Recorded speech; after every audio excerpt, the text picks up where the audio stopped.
RTS players are the guys who don't just do something, they think about why they're doing something.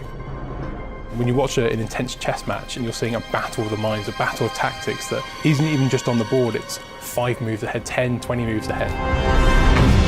This ability for the action to just kind of turn on a dime. If you know the person you're playing, you might know what their favorite tactics are. You know, you think you got that game wrapped up, and then all of a sudden, 2 bases go down, another base gets built. They think they've got you, they've got their units coming in, and then you just drop death out of the sky.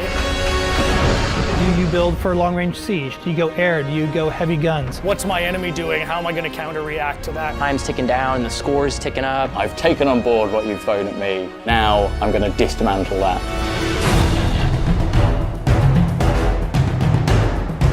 First thing I had to figure out was who we were going to work with on this, and my mind immediately went to Creative Assembly. They are synonymous with RTS. These guys have been doing this for 20 years. They're still at the top of their game.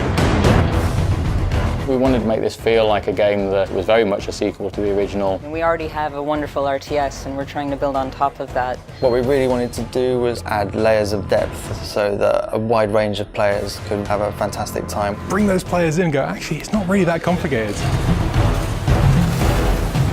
It's a real action-focused strategy game. We're also doubling down on the size of these environments, so I have the space to get involved in some serious combat. If you want to practice your base strategy, you can go into domination, you can go into deathmatch. If I'm in the mood for a fast game, I can jump into strongholds. So we've got different kind of ways to play the game for different kind of players. We absolutely want those hardcore players, and we've absolutely got games and game modes that are suited to that. But then we've got, on the other end of the spectrum, modes like Blitz. It's something nobody's ever done before.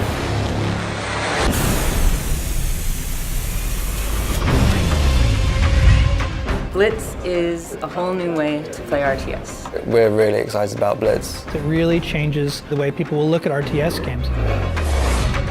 Blitz is a fast-paced arcade action version of Halo Wars 2, where instead of building your army at a base, you're building them before a match as a deck of cards.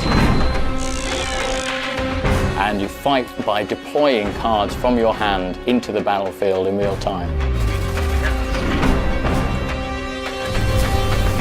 There's no base building, there's no economy management, it's all about the combat. I don't want to worry about tech trees. I don't want to worry about resource collection. The original design intention for Blitz was to make something really accessible that everybody could enjoy. Whether you're new to strategy games or an RTS veteran. Experience the really cool bits of RTS, so commanding a huge army, bringing down huge leader powers. It's all about playing the right card at the right time. At the end of the match, you're wielding these large forces with all sorts of different powers and abilities. And start bringing out bigger guns, marauders, blisterbacks. Even if you're a really seasoned vet, it's such a different way to play an RTS. Building a deck is going to be heavily influenced by the leader that you choose going in. You'll have a number of cards that are unique to that leader. Trying to differentiate each leader to make them feel like they have a unique purpose and a unique play style. I tend to be a little more aggressive when I play, so I will lead towards like an Atriox or a Decimus. I like that we're taking a risk. We're making something really exciting that I think people haven't seen before. You're playing with the units on the field, you're playing with the leaders and the abilities. I think you're also taking on the player, and you're reacting to what their actions are. You really can turn the tide. There's always an opportunity to kind of fall back to your base, shut down your opponent's tactic, and then come forward with a strategy of your own. That's one of the joys of RTS, is the battle's never over till it's over.